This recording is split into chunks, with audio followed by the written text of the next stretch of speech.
Hello, Faith Bible Church. Hello. Mark McElroy here with my family. We are in the playhouse where my kids have been spending a lot of time during this quarantine. In fact, they are having their own little family challenge as to who can stay in the playhouse the longest. So we had to come out to them in order to film this. Kids, you want to say hi? Hi. Happy Easter. From the comfort of the playhouse, we wanted to give you a family update as it pertains to the McElroy clan, and then also our other family, which is Creekside Community Group. But on the family side of things, honey, how are we holding up during this quarantine life? We are holding up. No, we're doing good. The kids are healthy, and we are figuring out this new world of homeschooling, which has been a fun adventure.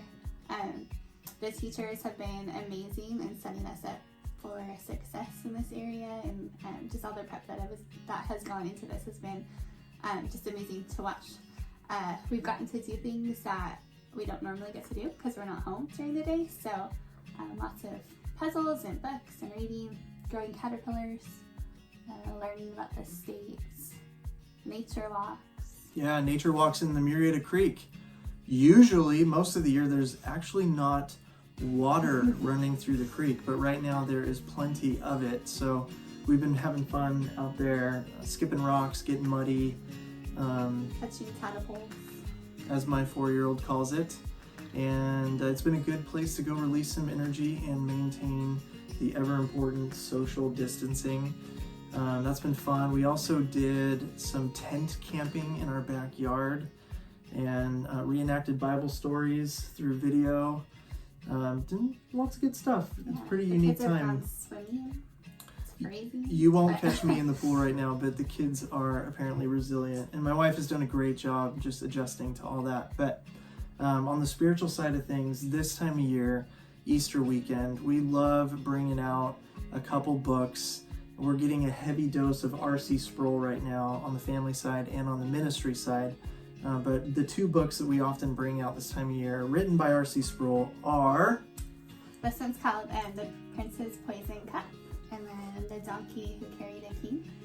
Both of them are fictitious stories that just do a really good job at explaining the gospel in kind of a clear and concise way that resonates, I think, with the kids. Just teaching them what this week is about. They both pull out different aspects of the Passion Week, and I think it's just a good mental picture for the kids to see what we are celebrating. There's great questions at the end, discussion, like family discussion, and it's a helpful gauge to see kind of where the kids stand and what they think, and it's been a good thing that we enjoy to do. Yeah, those are great books. And also with R.C. Sproul, our community group is going through a video series called the I Am Sayings of Christ. And R.C. is taking us to the Gospel of John, and there are many I am sayings that Christ declares of himself, the first of which is in chapter 6. After feeding the 5,000, he says, I am the bread of life. So small group time was just a great conversation revolving around finding life and nourishment and sustenance through Christ and his word. And then from Sunday morning, Chris took us to Philippians 1 and reminded us that as believers, our purpose is a person, and that purpose, the person obviously is Jesus Christ. And so we followed that up with the second I am saying in John chapter 8, where he said, I am the light of the world. And so again, just really good conversation, sweet conversation of being near to Christ. And he says that when you follow me, you will not walk in darkness, and just being able to have an opportunity to radiate that light, to be a light in the world right now we get a lot of opportunities to reflect on Christ, but also to represent him and speak the truth of the gospel to those around us on this Easter weekend. So, and then right now it lines up so perfectly in John chapter 10, one of my favorite chapters in the Gospels. There's two I am statements there. And the first is, I am the door of the sheep.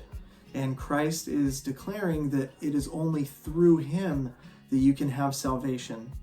And so it's just coming off Good Friday, where we know that at Christ's death, the veil in the temple is torn in two, and that represents our access now to God the Father. And again, going back to John chapter 10, it is through Christ as the door of the sheep, we the sheep, and he the good shepherd, which is the second I am statement in John chapter 10, we can find that salvation. And then later on, we're going to look at Christ as the true vine and the way, the truth, and the life. So much life and goodness and good news found in the gospel and through the life and the work of Jesus Christ. So we've just been super encouraged with that. I hope you are too, just hearing that now. We are praying for a lot of patience and joy during this time. That has been a frequent prayer in our house, just to be steadfast and to be kind to one another, to be long-suffering, to show love in many ways and prefer one another. So, that's happening right now in the McElroy home. We miss you all so much. We can't wait to be together again, but look forward to celebrating Easter with you from our own homes. Yeah, happy Easter. Happy Easter. Love you so much.